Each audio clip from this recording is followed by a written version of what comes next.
šiandien aš kalbėsiu ne kaip pušų, ne kaip žemės, ne kaip sodybos, kurią ten turiu savininkę, o kalbėsiu kaip mama.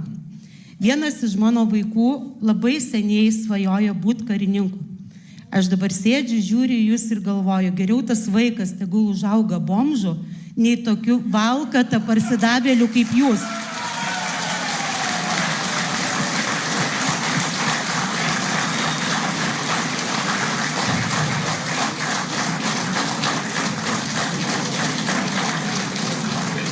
Ir iš karto paklausiu, kalbėjote apie poligonus, ten buvo svarstoma ten, ir čia buvo tinkamiausia vieta. Noriu paklausti, kiek už žodį ne sumokėjo tausmutei, kad tas poligonas pas mus atsiras.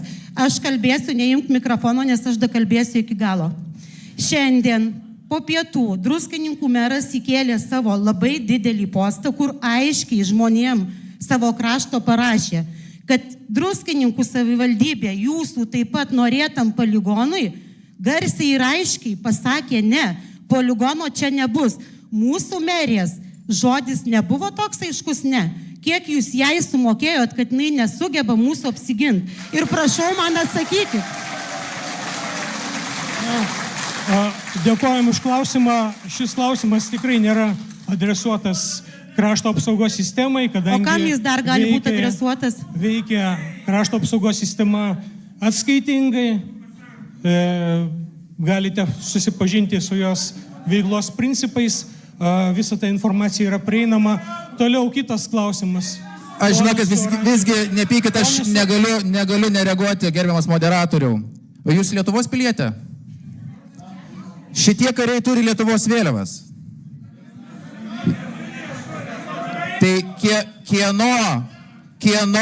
kurios šalies kariuomenė jum tada yra ta teisingoji, gerbiamoji? Ką jūs šnekate? Mes klausėme Lietuvos himną. Kokiais jūs epitetais vadovaujatės? Atsakymas dėl merės. Jūs uždavėte klausimą. Taip, labai rūpima. Nors aš labai norėjau neatsakyti tą klausimą, kadangi jūs visiškai negerbėte Lietuvos Respublikos ir savo pasisakymę tai pabrėžėte. Aš visgi atsakau.